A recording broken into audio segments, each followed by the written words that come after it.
régime assimilé au régime diplomatique, et je crois que c'est là que nous nous sommes séparés. Nous prenons donc ce matin les biens et services à usage officiel. Les biens et services à usage officiel renvoient à tous les matériaux, à toutes les composantes dont a besoin la mission diplomatique pour fonctionner. Ce qu'on appelle donc biens et services. Pourquoi les biens? Parce qu'il y en a pour le fonctionnement de la mission diplomatique qu'on est obligé d'acquérir sur le marché, ce sont les biens. Il y a également les services qu'on peut solliciter auprès des agences spécialisées qui fournissent ces biens.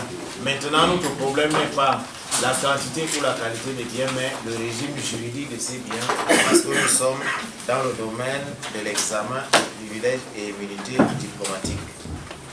Alors, d'abord, une petite définition. Qu'est-ce qu'on entend par biens et services? Je l'ai dit tout à l'heure, nous le précisons. Ce sont les biens et services à usage officiel. Tout le monde est à la page? Alors essayez de vous rappeler qu'on est déjà en classe, qu'on n'est plus en boîte, pour prendre le train en marche. Et je vois que tout le monde a une mine rayonnante, ça me rassure.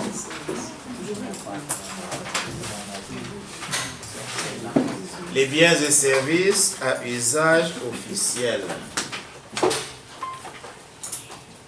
De quoi est-il question?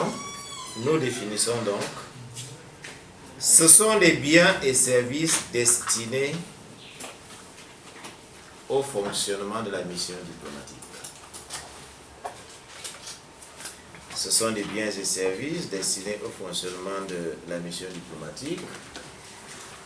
Merci beaucoup.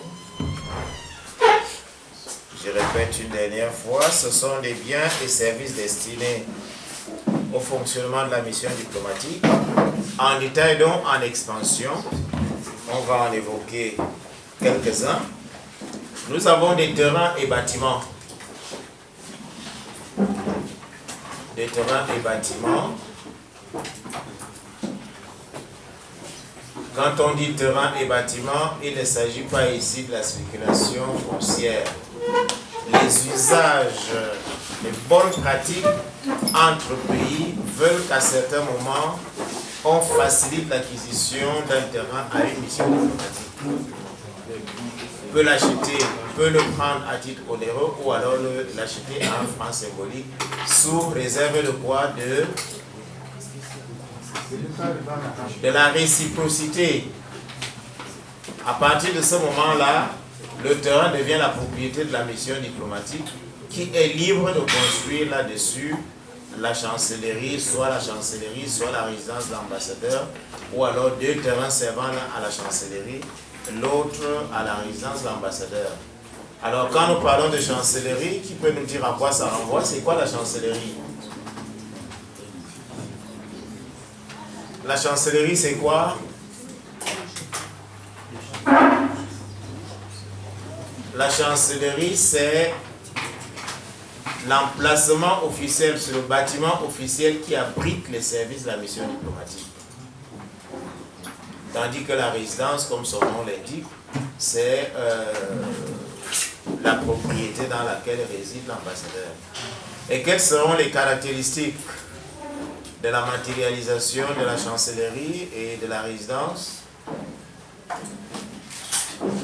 Qu'est-ce qu'on va remarquer tout de suite? Qu'est-ce qu'on doit remarquer? Très bien, le drapeau du pays d'accueil. C'est le drapeau du pays d'accueil qui nous indique qu'à cet endroit, il s'agit de la résidence, donc de la localisation officielle de la mission diplomatique. Il ne s'agit pas seulement que du drapeau. Le pays d'envoi, pardon, c'est le pays d'envoi, excusez-moi. Il n'y a pas que le drapeau, qu'est-ce qu'on va voir d'autre? En dehors du drapeau, qu'est-ce qu'on aura d'autre? Très bien, il y a une enseigne. Il y a une enseigne où c'est indiqué République de temps en temps, ambassade de, par exemple, République du Bénin, ambassade. Si on a déjà mis République du Bénin, on va mettre simplement en dessous ambassade ou alors ambassade de la République du Bénin. En général, la plaque, l'enseigne est gravée sur un matériau en or ou en argent, enfin quelque chose de prestigieux. Tandis que la résidence, il n'y a que le drapeau, on ne mettra pas résidence de l'ambassadeur d'État. À votre avis, pourquoi? Pourquoi est-ce qu'on n'ira pas jusqu'à identifier explicitement la résidence de l'ambassadeur? La sécurité.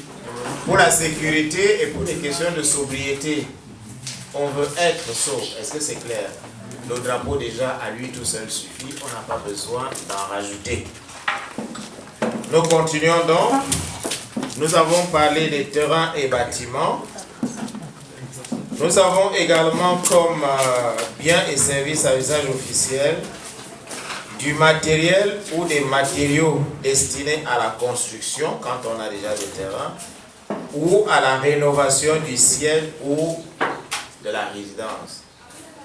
Alors, au cas où les bâtiments existaient déjà, il peut arriver qu'au bout d'un certain temps, à cause des intempéries, la peinture soit défraîchie, enfin l'aspect général du bâtiment soit un peu défraîchi. Alors à ce moment-là, on a besoin de rénover. On ne rénove pas la peinture, mais s'il se trouve que le bâtiment est endommagé, on passe à une autre étape qu'on appelle la réhabilitation, au cas où des pans entiers ne seraient plus utilisables. Nous pouvons également évoquer, c'est le dernier point ici, comme biens et services à usage officiel, on peut évoquer les travaux immobiliers.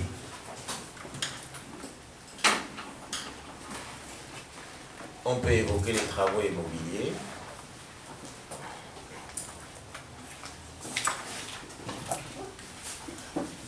La pratique ici, c'est que pour les travaux immobiliers, pour la rénovation, pour la réhabilitation, en général, qu'est-ce que l'ambassade pourra faire? La mission diplomatique, qu'est-ce qu'elle pourra faire? Elle va sur le marché, elle prend le premier peintre, qu'est-ce qu'elle peut faire? Cela peut se faire de cette façon, mais en général, les grands pays, qu'est-ce qu'ils font? Ils font venir des techniciens chez eux. Par exemple, si les Américains veulent rénover leur chancellerie, qu'est-ce qu'ils font? Ils font venir des techniciens appropriés qui vont travailler là. Mais maintenant, pour d'autres petits travaux tels que le gardiennage, le jardinage et autres, l'entretien, c'est en général le personnel local. Le personnel local, mais qui ne bénéficie pas d'un statut diplomatique. Est-ce qu'il y a des questions à ce niveau?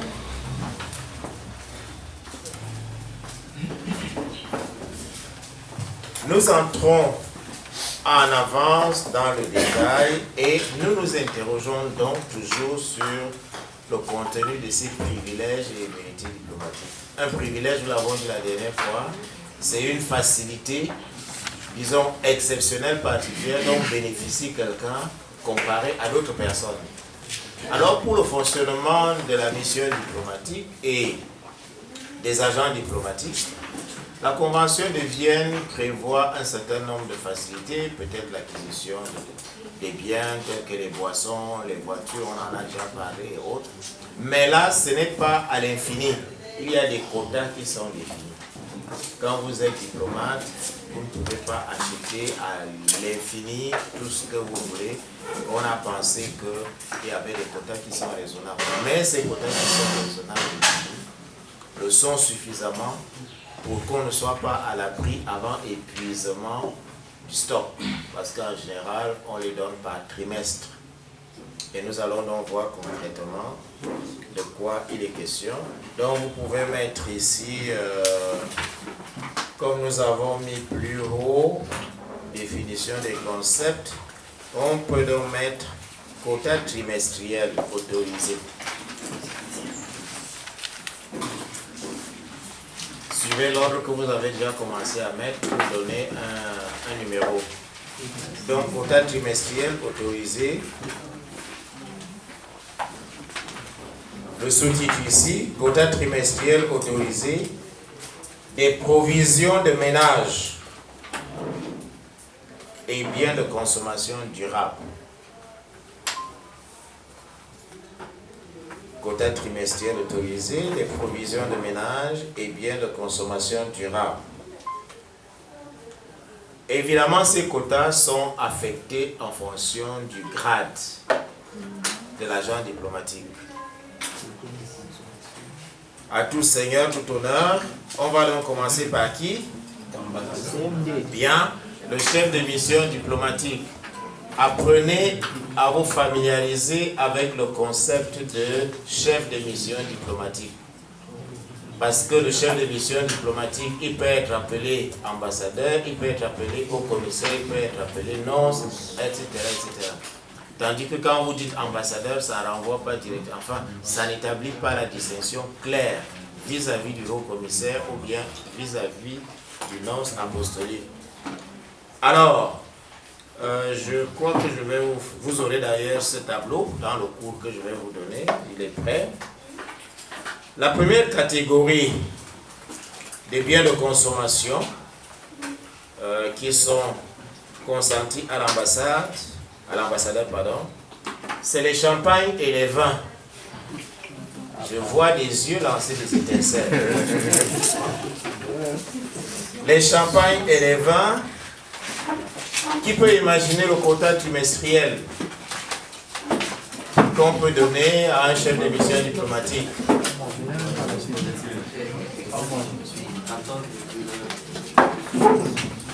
Combien de litres? Parce que ça s'évalue en litres. 10 litres? 3 mois? C'est petit. Mais vous allez mettre l'ambassadeur en difficulté. Alors, champagne et vin, c'est 120 litres. C'est peu? Oui, monsieur? Et dans le cadre du chef de mission diplomatique, il ne boit pas de l'alcool. Pardon? Dans le cadre, il ne boit pas de l'alcool. Bien, on va y arriver. Même si vous ne prenez pas de l'alcool, vous êtes tenu d'en avoir. Pourquoi? Les invités, par exemple, les membres du gouvernement de votre pays peuvent venir, d'autres personnes peuvent venir, vous offrez des dîners, vous offrez des déjeuners, etc., etc. Donc, ça ne veut pas dire que parce qu'on vous a donné 120 litres, vous allez vous enfermer dans votre cave et engager une petite causerie amicale avec chaque bouteille. Ce n'est pas exactement cela. Donc, le chef de mission diplomatique a droit à 120 litres de champagne et de vin, ce qui est quand même beaucoup. Hein? Le personnel bénéficiant du statut diplomatique, c'est-à-dire les autres collaborateurs, ils ont droit à 80 litres. 80 litres pour 3 mois.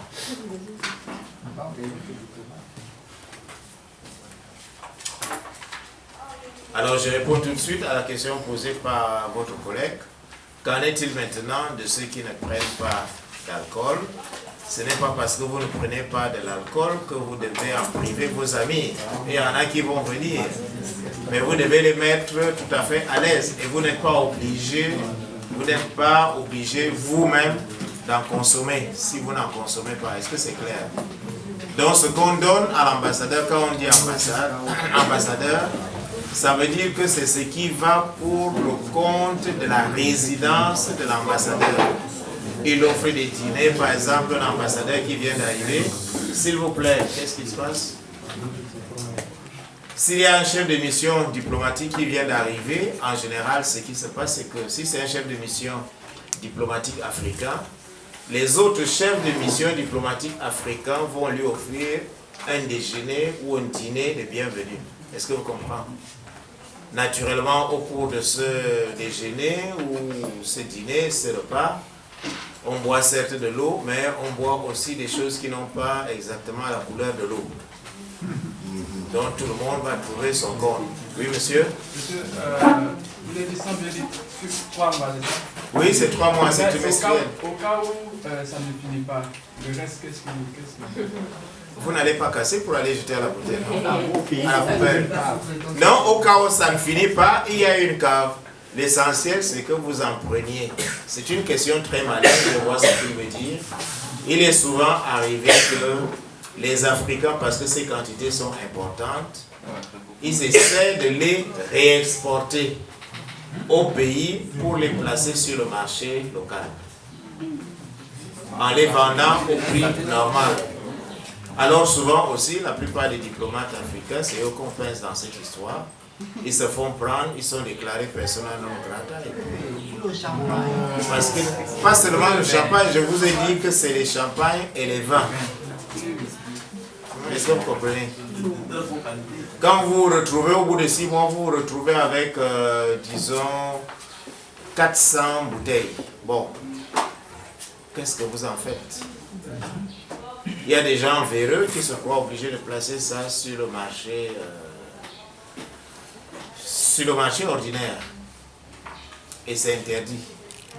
Qu'est-ce qu'on devait faire normalement?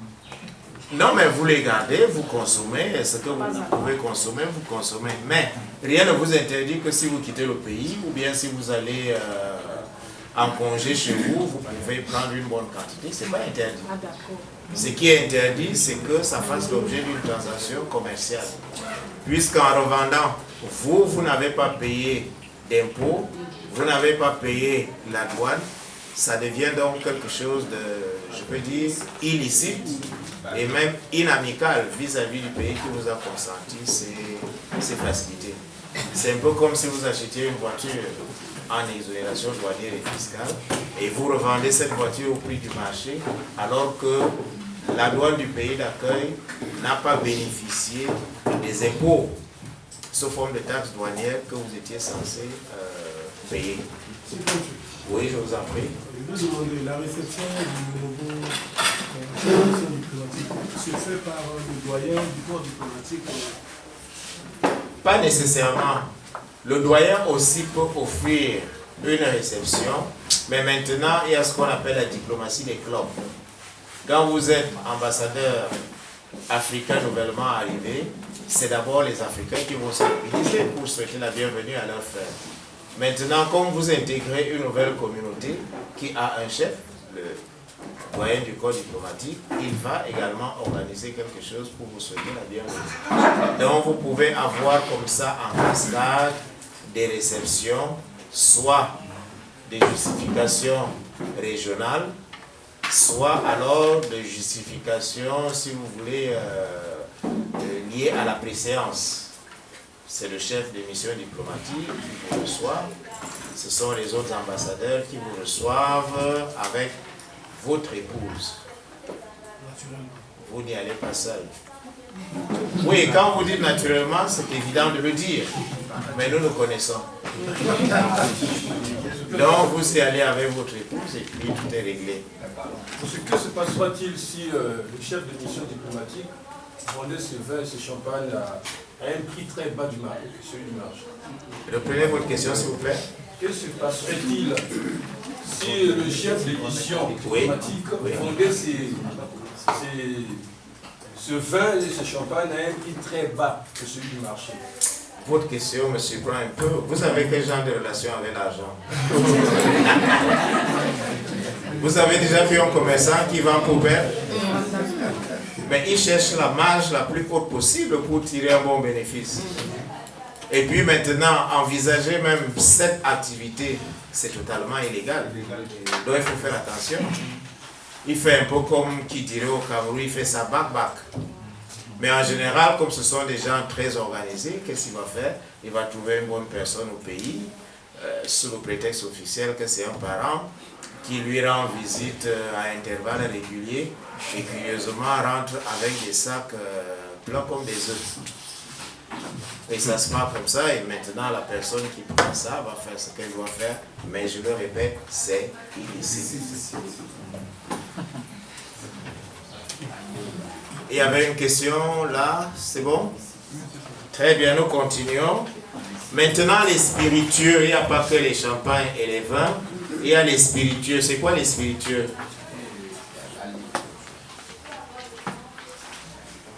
Revenons un peu derrière là pour les champagnes. Champagne Iran. Qui connaît, oui.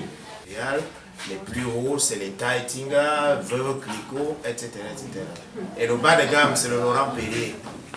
Si quelqu'un vous offre un Laurent Perrier, il ne vous a pas tout à fait offert du champagne. Hein. Mais maintenant, les autres, vous avez toute une gamme, vous pouvez boire. Maintenant, au niveau des vins, vous avez des vins blancs, vous avez des vins rouges, vous avez des vins rosés. En général, on boira le vin rouge quand on mange de la viande rouge. On boira du vin blanc quand c'est avec de la viande blanche ou bien du poisson. Le rosé peut faire, en général, ce sont les femmes qui l'aiment. Ce qui est important maintenant quand il s'agit du vin, il y a des caractéristiques. Quand vous entrez dans un supermarché, ne prenez pas la première bouteille de vin que vous voyez. Il y a des caractéristiques, il y a ce qu'on appelle le millésime. Le millésime, c'est l'année de mise en bouteille. Ça ne veut pas dire que c'est l'année où on a fabriqué le vin.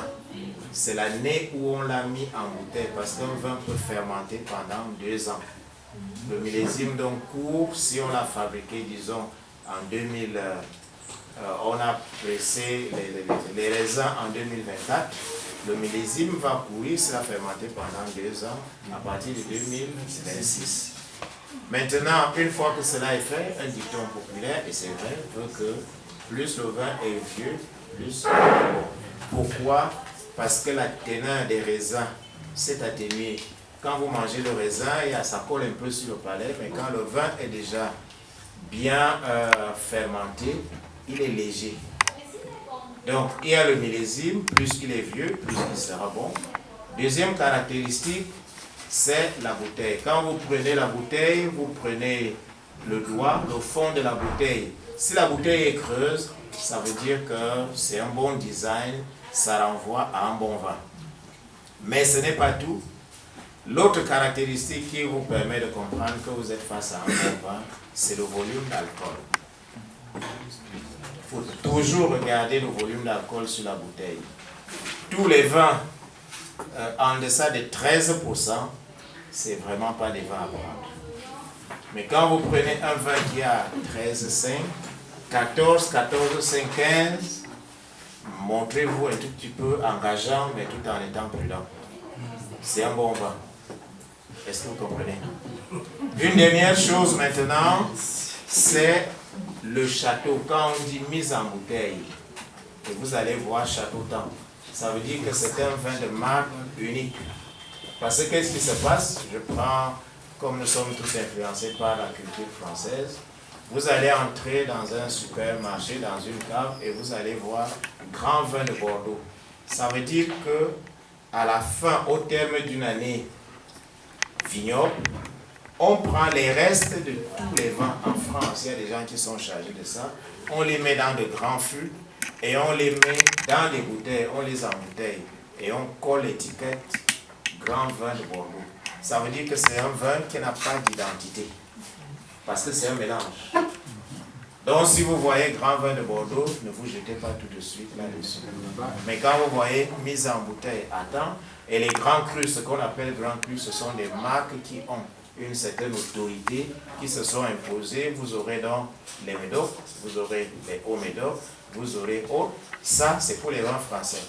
Mais à côté de ça, il y a les vins sud-africains qui sont très bons. Il y a les vins italiens qui sont très bons. Il y a les vins portugais, il y a les vins espagnols. Il y a également les vins sud-américains, c'est-à-dire argentins et autres. Maintenant, pour ce qui est des vins blancs, 2 pays en Europe sont réputés faire les meilleurs vins blancs, c'est l'Allemagne et la Suisse. Quand vous buvez un vin blanc de marque allemande ou de marque suisse, il a une saveur particulière et il est particulièrement soigné. Et les vins blancs, contrairement aux vins rouges, ont ceci de spécifique que le volume d'alcool n'est pas très élevé. Les meilleurs vins blancs, c'est jusqu'à 12%. Sinon, les vins blancs, c'est un peu en dessous, mais ils sont bons et quelquefois un peu chers. Maintenant, ceux qui veulent essayer du vin blanc. Si vous allez à la messe, qui a déjà bu du vin de messe?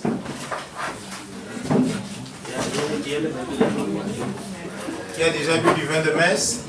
Ah, nous avons des candidats là-bas. Et la façon dont il sourit vous dit qu'il n'a pas bu ça à l'église. En quelles circonstances est-ce que vous avez bu votre vin de messe? Pardon? Avec les prêtres. Hors de l'église. Enfin, hors de la sacristie.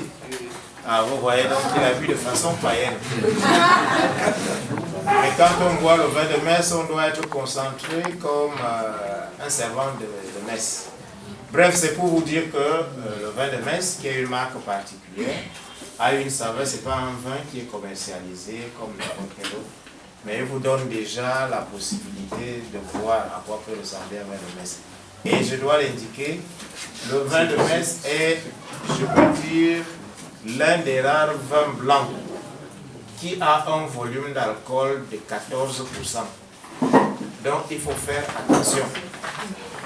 Il est bon au palais, mais si vous en abusez, vous pouvez atterrir sans être préparé au paradis. Parce qu'il est bon, vous allez en boire, et à un moment donné, vous commencez à décrire les scènes qui se passent au paradis sans y être. Et c'est pas bon. De même maintenant, les autres vins, le champagne et autres, évitez de procéder à des mélanges. Si vous n'êtes pas fort, ne prenez pas le vin, ensuite un apéritif avec du whisky, et quand on amène le champagne, vous sautez là-dessus. Quand vous mangez, vous prenez 3 coups de vin, ça peut être un peu compliqué après. Donc vous devez connaître votre capacité et décider de la conduite à tenir. Et puis tout ce qu'on met sur votre table, vous n'êtes pas obligé de tout consommer. Ce n'est pas en mangeant comme, je ne sais pas, un repris de justice que vous allez faire plaisir à votre hôte. Il attend de vous une certaine attitude, une certaine tenue. C'est pour ça donc que ces cérémonies-là, il faut voir, il faut bien distinguer le couvert qui est sur votre table. Les couteaux plats, les couteaux longs, les couteaux recourbés, les fourchettes, les longues, les petites, etc. Les grandes assiettes, les moyennes, les petites. Vous devez savoir tout ça, à quoi ça sert. Et il y a une autre chose, je crois, je dois le préciser aussi. À la fin, dans certaines circonstances, après avoir fini de manger, on veut que vous digériez rapidement. Et la digestion se fait de deux manières. Des supports d'accompagnement pour la digestion, pour le digestif. Ça peut être des cognacs, parce qu'ils sont forts, donc ça brûle la nourriture, ça permet de digérer rapidement. Ça peut aussi être des fromages. Si vous n'êtes pas habitué à manger le fromage, soyez prudent dans le choix du fromage. Pourquoi? Parce qu'il y en a qui sont un peu difficiles à affronter. Je pense au camembert. Si vous n'avez jamais mangé du camembert, n'allez pas essayer le jour où vous êtes invité, parce que ça ne passera pas. D'abord son aspect, il y en a qui ont des asticots, hein. Mais on vous dira que c'est quand ils sont comme ça qu'ils sont bons. En plus de ça, je crois que son odeur n'est pas les plus attrayantes. Si vous n'aimez pas les fromages, si vous ne connaissez pas les fromages, ne vous aventurez pas là-bas. Prenez juste un digestif. Et le digestif, il y a des verbes particuliers pour les prendre. Vous n'allez pas prendre un digestif dans un verre long comme ça. Il y a dans certains milieux, c'est des tout petits verres. Vous prenez. Et pour ce qui est des apéritifs, donc quand vous entrez, si vous n'avez jamais bu du vodka, de la vodka, n'allez pas commencer ce jour-là, parce que c'est une liqueur qui est assez sèche. Les Russes, les Soviétiques et tous les gens de l'Europe de l'Est, là, Ukrainiens et autres, quand ils étaient encore ensemble, ils savent comment le prendre. Parce que eux, je vous l'ai dit le premier jour, Ils peuvent vous piéger quand ils font le petit discours de bienvenue. Après des phrases, on remplit et on boit une fois. Alors, si vous videz comme ça 3 verres, vous n'allez plus très bien comprendre ce que dit votre hôte. Et vous-même, vous aurez l'impression qu'on danse devant vos yeux. Donc, il faut faire un peu attention. Nous continuons donc. Alors, nous étions sur les spiritueux. Oui, monsieur? Oui.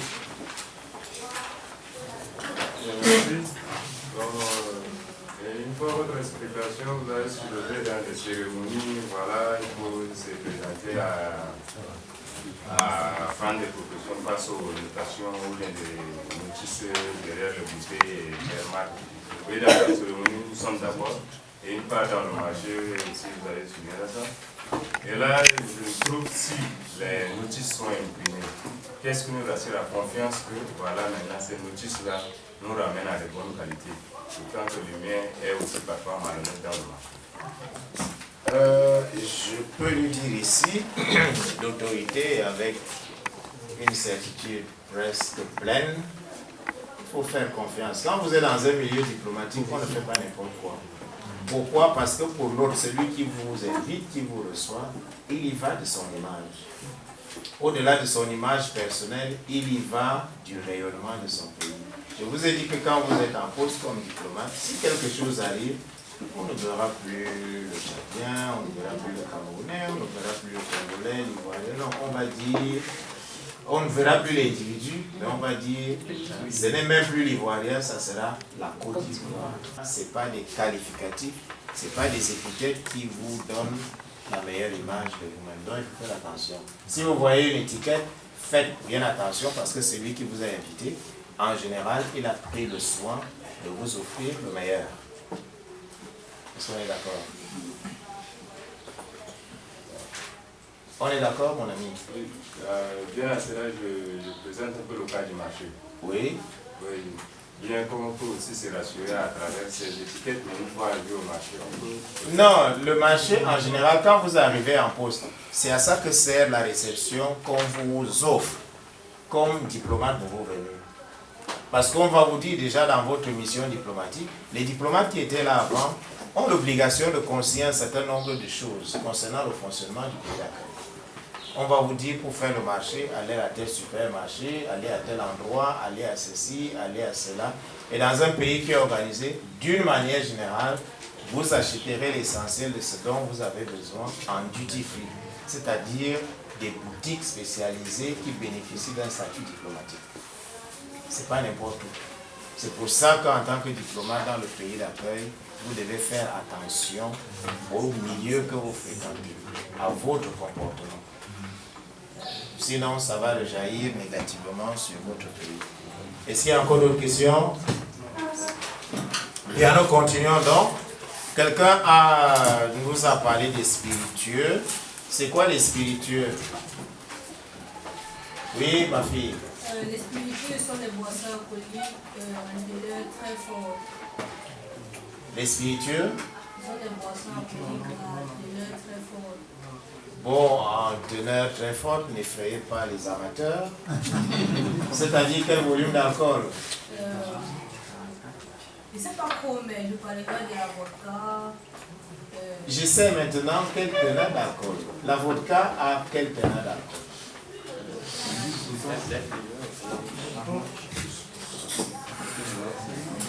La vodka a quelle teneur d'alcool? Pas 45%. Oui, la vodka peut aller jusqu'à 45%. C'est de 40 à 45%. Or, les bières les plus fortes, c'est 7,5%. Imaginez donc que vous preniez quelque chose qui va jusqu'à 45%. Ça veut dire qu'en vous décidant, en prenant la décision d'affronter la vodka, vous devez être suffisamment sûr de vous pour être sûr de gagner le combat. Dans les spiritueux, il y en a beaucoup, hein, il y en a plusieurs. Mais ce qu'on peut simplement dire ici, c'est que les spiritueux ne se valent pas tous. Vous avez, là aussi c'est un peu comme les vins, plus les liqueurs sont vieilles, plus, elles sont bonnes, mais il y a quelques marques. Vous avez des liqueurs comme le Glenfiddich, vous avez des liqueurs comme le Double Black, vous avez des liqueurs comme le Chivas, 18 ans d'âge. Il y en a qui vont jusqu'à 30 ans d'âge. À 30 ans d'âge, il est tellement fin et léger que vous pouvez, si vous n'y faites pas attention, vider à vous tout seul une bouteille. Mais en général, bon, les conséquences sont quand même limitées. Ce qui n'est pas la même chose si vous prenez un whisky de 7 000, de 10 000, de 12 000, c'est pas la même chose. Donc toutes ces choses-là, il faut faire attention. Alors ici, pour les spiritueux, le chef de mission diplomatique a droit à 60 litres. C'est beaucoup, hein, n'est-ce pas? 60 litres pour 3 mois. Les autres membres du personnel diplomatique ont droit à 30 litres.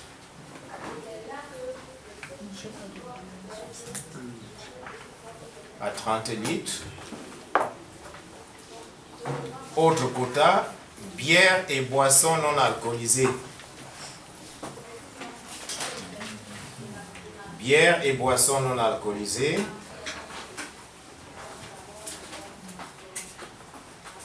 Le chef de mission diplomatique a droit à 80 cartons.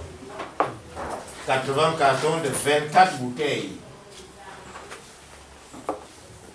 Vous voyez, c'est impressionnant, hein? 80 cartons de 24 bouteilles. Donc, bière et boissons non alcoolisées. Bon, là, c'est un peu abusif, puisque les bières sont alcoolisées. Donc, bière et autres boissons. Le chef de mission diplomatique a droit à 80 cartons. De 24 bouteilles, pas de 12 bouteilles.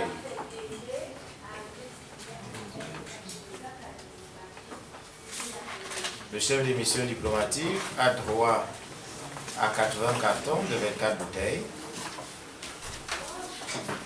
Les autres membres du personnel diplomatique ont droit chacun à 60 cartons de 24 bouteilles.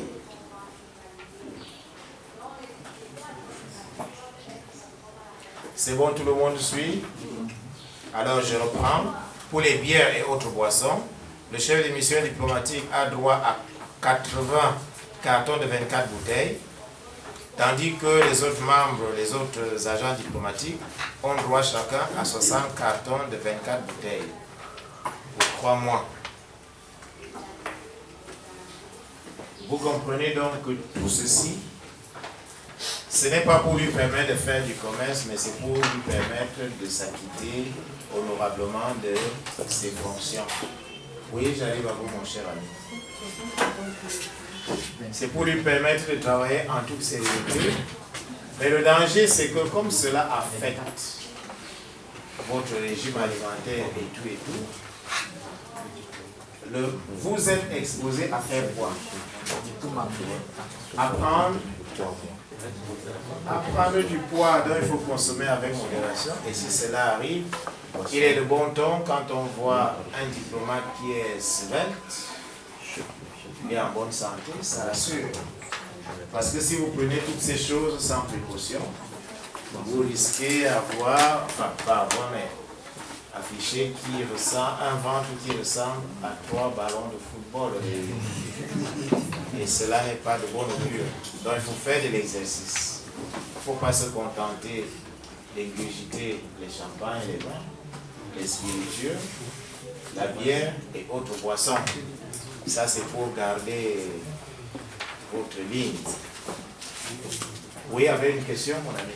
Merci, monsieur. Je voudrais savoir, est-ce que tous les pays respectent cette norme-là de pouvoir distribuer comme ça des liqueurs?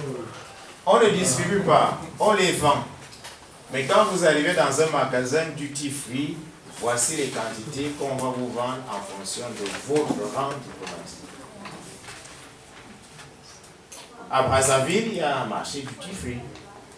Dans tous nos pays, là, il y en a. Je me rappelle à Cotonou, il y a un très bon duty free. Là, il y a un à l'aéroport et il y en a un autre vers le centre. Monsieur, à Brazzaville, ça se trouve. Pardon? À Brazzaville, ça se trouve. À Brazzaville, c'est à l'aéroport. Mais si vous avez un embarras, allez voir un compatriote qui est au ministère des Affaires étrangères, surtout du protocole. Parce que c'est les agents du protocole qui coordonnent ce genre de choses.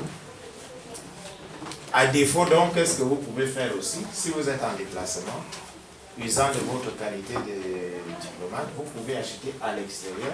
Vous allez rentrer sans payer la douane à Cotonou, à Brazzaville, à Kinshasa, à Abidjan, etc. etc. Oui, monsieur. Merci. Je ne suis pas tout à fait satisfait de la réponse. On a posé la question de savoir s'il y a un budget défini, effectivement, pour ces boissons-là. Ah, ces boissons, c'est vous qui les achetez avec votre argent. Mais on vous facilite simplement de les acquérir, un, en étant sûr de la qualité, et deux, des quantités. Vous n'êtes pas obligé d'acheter juste à 80 litres. Ça dépend de ce que vous pouvez consommer. Ah, vous n'avez pas compris? Non, non, non, c'est pas qu'on va acheter et puis on vient distribuer. Non, c'est vous-même qui achetez. Oui, avec des fonds propres. Oui, mais disons l'ambassadeur, dans son cas, il a une ligne budgétaire qu'on appelle l'hôtel particulier. L'hôtel particulier, pourquoi? Parce qu'on estime qu'il peut avoir des gens à recevoir tout le temps. Donc, s'il faut que tout son argent aille pour acquérir ceci, c'est beaucoup d'argent, n'est-ce pas? Mais il a des facilités. Et si maintenant aussi, le même chef de mission diplomatique est un bon manager, qu'est-ce qu'il va faire? Il peut créer une ligne. Il peut créer une ligne au sein de la mission diplomatique qui lui permet de donner, de subvenir aux besoins de ses collaborateurs, plutôt que de les exposer à tout acheter. Je prends un exemple, si vous êtes en poste au Maroc, il y a à Tanger, au nord du Maroc, entre le Maroc et l'Espagne, il y a une zone franche qu'on appelle Ceuta. C'est une enclave en fait qui est dans le territoire marocain, mais qui a un statut diplomatique, et l'Espagne et le Royaume du Maroc se sont battus pendant longtemps là-dessus, mais on a préféré donner un statut diplomatique de zone franche à cette ville Ceuta. Vous pouvez donc partir de Rabat, c'est juste 275 km. Vous faites vos achats en hors taxe et puis vous revenez dans votre voiture. Aucun problème. Ça se fait en voiture. Je le dis parce que, bon, on a été pendant 5 ans en poste au Maroc. C'est un peu comme ça qu'on fonctionne. Est-ce qu'il y a d'autres questions? Nous continuons. Non, ce n'est pas tout ce dont on a besoin, ce dont peut bénéficier l'ambassadeur. Nous avons, à côté des bières et autres boissons, nous avons également des cigarettes. Vous pouvez acheter des cigarettes en hors taxe. Alors, pour l'ambassadeur, le quota trimestriel, c'est 2000 cigarettes. 2000 cigarettes, c'est-à-dire 10 cartouches de 200 cigarettes.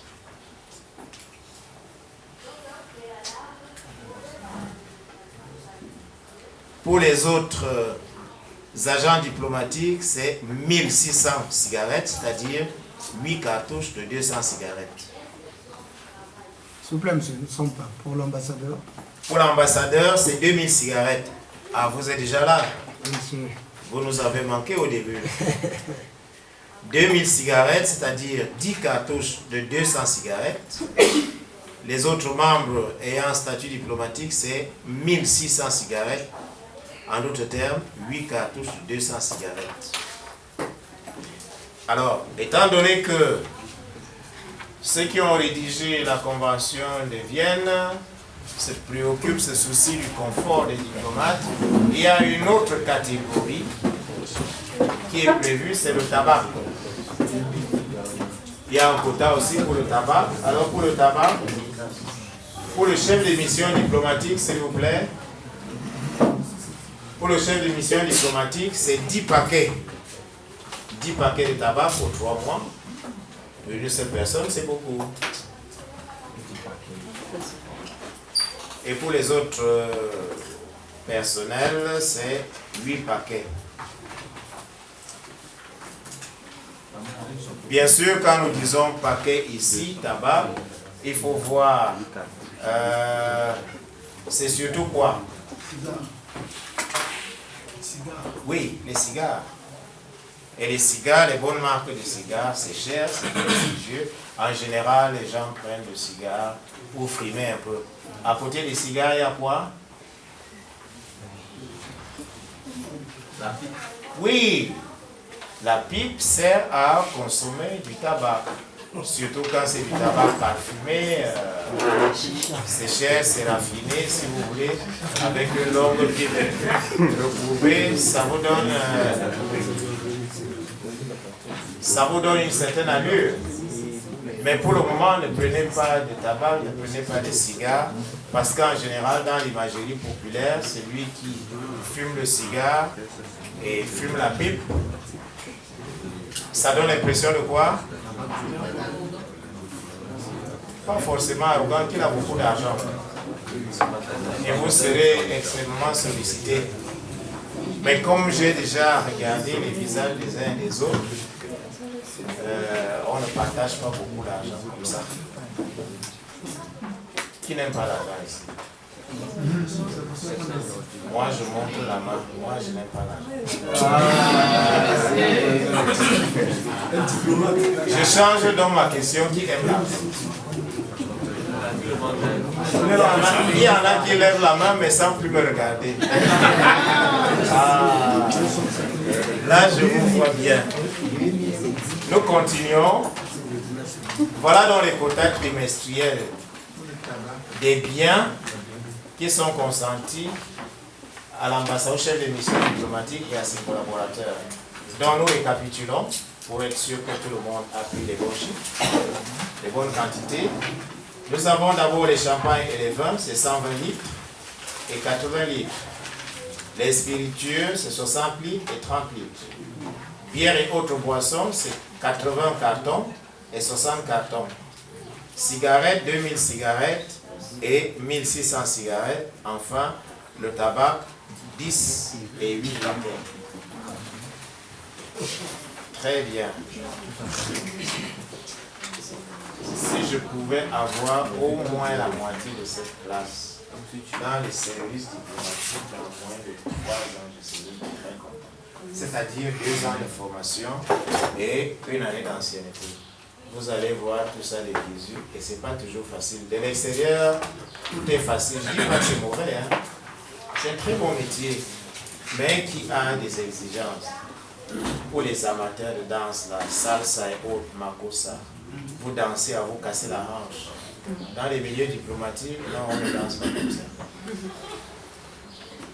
Il y a des attitudes, quand on danse, vous n'allez pas danser en fermant les yeux. Il y a des petites choses comme ça qu'il faut faire. Jamaïcaine, on avait un Kenyan, on avait des Congolais, enfin, dans le temps c'était des Aérois, donc des Congolais, des Burundais, des Rwandais. Quand on va ouvrir, et des Équato-Guinéens, bien sûr. Donc vous voyez, la plateforme est large. Il est d'ailleurs dans l'intérêt du Cameroun de réouvrir. Parce que ce qu'on avait souvent remarqué, je vais arriver à vous, ce qu'on a remarqué et qui était très bien, c'est que quand on se retrouvait dans les négociations internationales, quand on dit équipe africaine, c'était tous des anciens de l'élite. Et sur le plan quantitatif, on était déjà suffisamment nombreux pour faire basculer une décision stratégique en notre faveur. Aujourd'hui, j'ai des collègues qui sont passés par l'élite, qui sont ambassadeurs un peu partout. Mauritaniens d'ailleurs, il y avait des Mauritaniens, Sénégalais, qui sont passés par l'élite. Ça donne une certaine facilité, une certaine solidarité. Par exemple, dans le placement des Africains dans les organisations internationales, si vous vous retrouvez tous comme anciens du CIFADEC, mais il sera plus facile pour que vous fassiez un front commun en vue de défendre un intérêt commun. Donc vous voyez, ce n'est pas inutile. D'ailleurs, ce genre d'association-là, des anciens de quelque part, se regroupent dans le cadre de ce qu'on appelle Alumni. Alumni, c'est une association des anciens. Donc, cultivez déjà des relations de solidarité entre vous ici. Ça va beaucoup soutenir et aider votre carrière. J'arrive à vous, je commence par monsieur.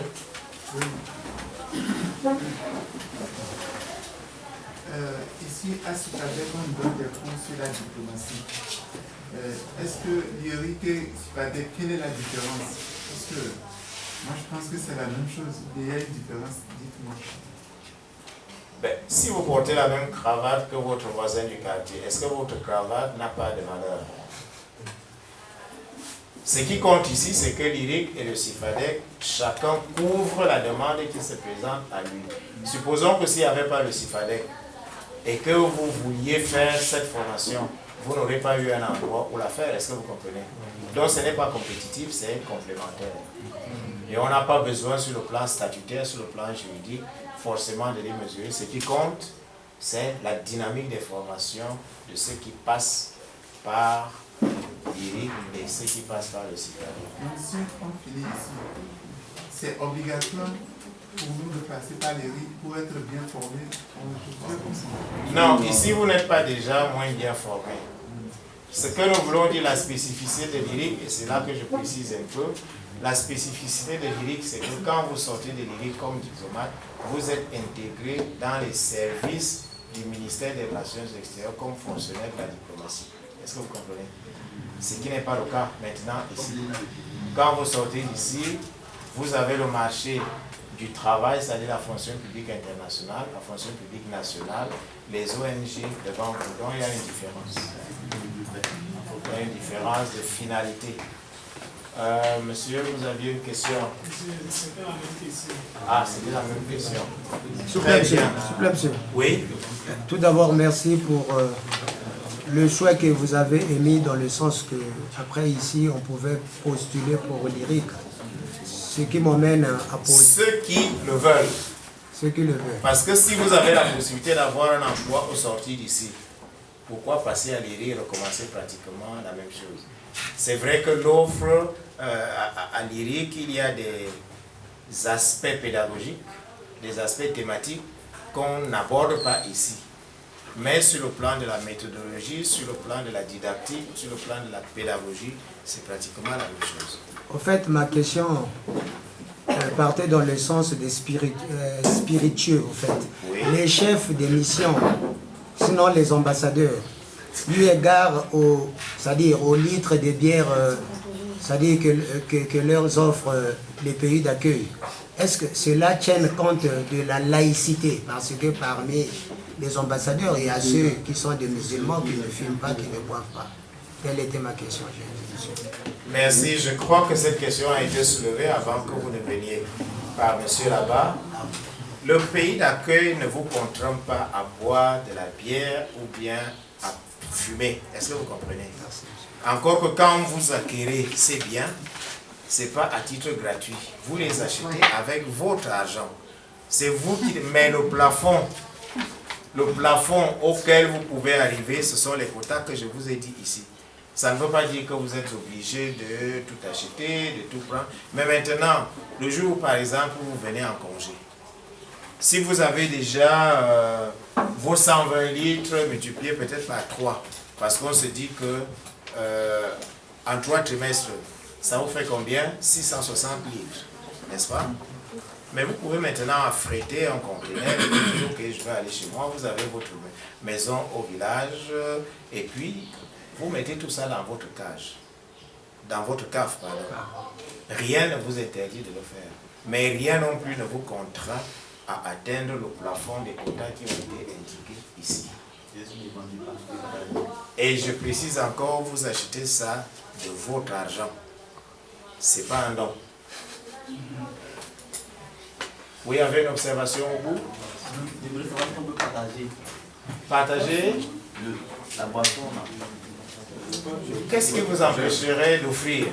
Je préfère pas le mot partager, mais le mot offrir. Vous offrez.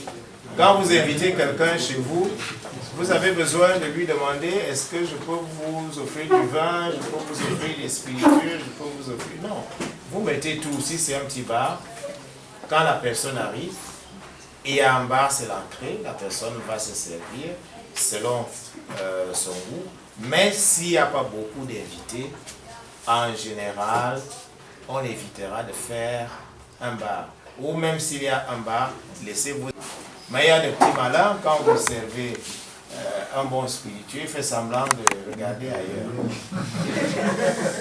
Parce qu'il a honte de vous laisser remplir le vin, et quand le vin est déjà presque arabo, là, il vous dit non, non, non, ça va. Mais en fait, c'est ce qu'il souhaitait.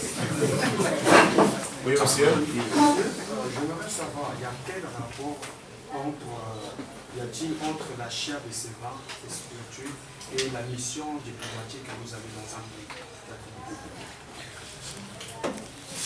Pour vivre dans un pays étranger ou pour vivre chez vous, vous n'avez pas besoin de certains biens. La consommation des champagnes, des vins, des spiritueux, ça fait partie d'une certaine étiquette de noblesse qui sied à l'ambassadeur. Est-ce que vous comprenez? Quand il est donc sûr que peut-être à midi ou le soir, avant d'aller pendant le dîner, il va prendre une coupe d'un bon vin, psychologiquement il est détendu. Est-ce que c'est clair? C'est pour lui faciliter la réponse globale à cette question, c'est que tous les biens et services qu'on donne à un chef de mission diplomatique ou à ses collaborateurs ayant rang diplomatique ont pour finalité de faciliter l'exercice de ses fonctions. Rien d'autre. Donc ça n'a rien à voir avec la laïcité parce qu'on n'oblige personne. Si vous êtes un musulman intégriste qui s'affole quand il voit l'alcool, personne ne viendra jamais vous obliger à prendre de l'alcool. Mais maintenant, la bienséance vous oblige à en offrir, même si vous n'en buvez pas. C'est pour ça que, par exemple, ceux les diplomates qui sont en poste en Arabie Saoudite, ils ont tout. Hein? Il y a tout. Vous avez toutes sortes d'alcool dans les boutiques spécialisées, mais c'est interdit aux Saoudiens. Parce que, explicitement, on leur fait comprendre que c'est incompatible avec l'exercice de la religion musulmane. Mais pour les autres, ce n'est pas un problème. Autre question? Oui, monsieur? Bon, je reviens un peu sur cette affaire de cigarettes. Bon, je ne sais pas comment les uns et les autres prennent la cigarette dans les autres communautés, mais je serais souhaitable, c'est-à-dire qu'on valide cette notion-là, qui consiste à dire qu'un diplomate peut s'acquérir des cigarettes. Puisque bon, il y a des communautés vraiment, ce serait déplorable qu'on dise qu'un diplomate est allé faire l'achat des cigarettes et peut-être même dire qu'il est autorisé à fumer, quoi. Acheter ne veut pas dire que vous avez l'obligation de fumer. Le fait que la provision cigarette soit là ne vous oblige pas davantage à aller en acheter. Est-ce que vous comprenez? Ça dépend de vous. C'est vous et vous seul qui prenez la décision ou non de fumer la cigarette, la décision ou non d'en acheter, d'en acquérir. Personne ne vous oblige. Mais maintenant, on ne peut pas commencer maintenant à dire, ok, il faut réviser la Convention de Vienne de 1961 ou bien celle de 1963 parce que moi, je ne fume pas, je ne bois pas, ça doit être comme ça. Non. Il ne faut pas, en milieu diplomatique, il faut éviter l'intégrisme.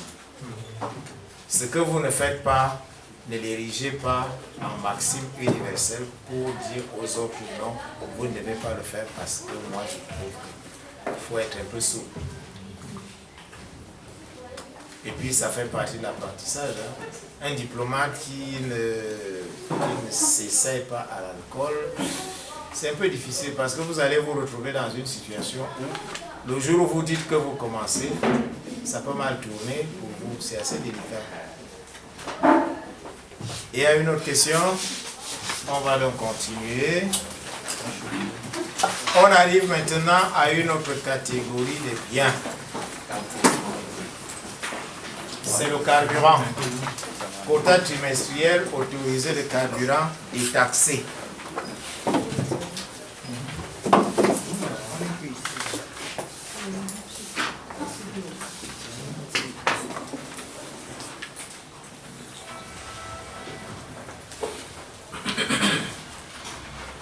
Naturellement, on est d'accord que les véhicules des missions diplomatiques, les véhicules des diplomates ont besoin de carburant. Et là aussi, les États membres de la Convention de Vienne, par bonne pratique, ont décidé également de faciliter l'acquisition de carburant détaxé aux diplomates et assimilés. Nous allons donc voir un peu ici ce qu'on a prévu.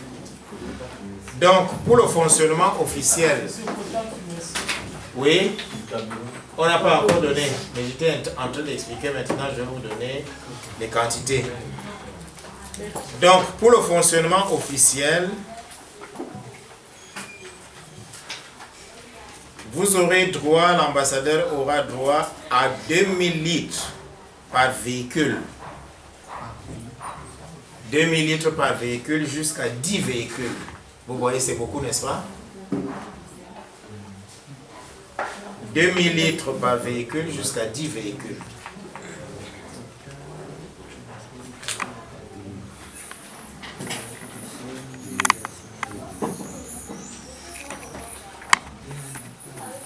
Oui, 2000 litres par véhicule jusqu'à 10 véhicules. Donc ça veut dire que vous pouvez avoir 10 véhicules de la mission diplomatique par d'un agent diplomatique. Un membre de la mission diplomatique n'est pas autorisé à avoir plus de 2 voitures à titre personnel. Parce que ça devient beaucoup. On peut avoir une voiture pour madame et puis une autre voiture pour vous-même. Parce qu'on présume de ce que madame peut aller faire des courses pendant que monsieur est au bureau. Donc 2 voitures suffisent. Mais si maintenant vous vous dites je vais acheter 2, 3, 4 voitures, ça commence à devenir suspect. Oui. Merci beaucoup pour la question. Pour ce qui concerne les plaques d'immatriculation, logiquement, chez les médecins, ils ont souvent des caducées de médecins au niveau de leur véhicule. Alors, qu'en est-il avec les diplomates? Est-ce qu'un médecin il peut acheter autant de véhicules qu'il voudra et mettre un caducé de médecin qui lui donnera quand même quelques privilèges pendant la circulation? Et qu'en est-il avec les diplomates? Les médecins, ils exercent chez eux. Vous, maintenant, si vous avez les moyens et vous estimez que c'est 4, 5, 6 voitures qui vous conviennent, vous allez les acheter, personne ne vous dira rien. Mais maintenant, quand vous êtes en poste, je vous donne la matérialité de la pratique quand vous êtes en poste comme diplomate. Maintenant, qu'est-ce qui se passe? Vous ne pouvez pas mettre, ce n'est pas nécessaire de mettre le macaron diplomate. Pourquoi? Quand vous êtes en poste, qu'est-ce qui vous distingue déjà dans votre voiture? Je l'ai dit le premier jour, c'est la plaque minéralogique où vous avez scellé, tiré, vous avez le numéro de votre mission diplomatique. Si c'est la France, je vous l'ai dit, c'est 16. Si c'est les États-Unis, c'est 15. Au Gabon, c'est 20, etc., etc. Tiré. Maintenant, vous aurez un numéro. Ce numéro renvoie au numéro, au statut du diplomate au sein de la mission diplomatique. Est-ce que vous comprenez? Et dès qu'on a déjà vu la plaque minéralogique diplomatique, on ne peut pas arrêter cette voiture, on ne peut pas la fouiller, on ne peut rien. Donc vous n'avez plus besoin de mettre un autre signe extérieur. En fait, monsieur, moi je parlais de... par exemple, vous êtes diplomate de formation. Vous avez des privilèges jusqu'à ce jour, vous avez vos privilèges diplomatiques. Maintenant, qu'en est-il sur vos véhicules, par exemple, vos véhicules habituels? Mon véhicule habituel, comme celui que j'ai là, personne ne peut l'arrêter. Non, est-ce qu'il y a une plaque d'immatriculation? Elle a même 2 plaques d'immatriculation. Mais je les change en fonction de ce que je vais faire. À côté de ça, il y a ce qu'on appelle la carte grise. Dans la carte grise, s'il part du fait que bon, elle a une plaque d'immatriculation civile ordinaire, quand je montre la carte grise, là ils vont voir exactement qui est au volant de la voiture. À partir de ce moment-là, il n'y a plus de problème. Donc il y a la carte grise, vous pouvez montrer la carte grise, vous pouvez montrer votre carte d'identité, puisque sur la carte d'identité, il y a votre qualité. Et si vous voulez encore, vous pouvez présenter votre passeport diplomatique qui tient lieu de carte d'identité. Donc tous ces documents permettent de vous identifier. Avec les réalités africaines, si vous n'avez pas une identité, par exemple, en termes de plaque d'immatriculation, on peut d'abord vous faire du mal, en attendant qu'on sache qui vous êtes. Bon, ne prenons pas un cas extrême. Moi, en général, quand je roule, si on m'arrête, je m'arrête. C'est une fois que j'ai présenté soit la carte grise, soit tout le reste, qu'il se ravise, il s'excuse et puis vous passez. Vous avez quelle raison de refuser d'obtempérer? Parce que c'est ça qui les rend agressifs. Mais si vous obtempérez, vous êtes calme, vous êtes poli, c'est eux qui vont comprendre que non, peut-être qu'ils ont fait quelque chose qui ne tient pas. Mais maintenant, dans le contexte sécuritaire actuel, c'est toujours le bon ton de traiter les agents des forces de l'ordre et de sécurité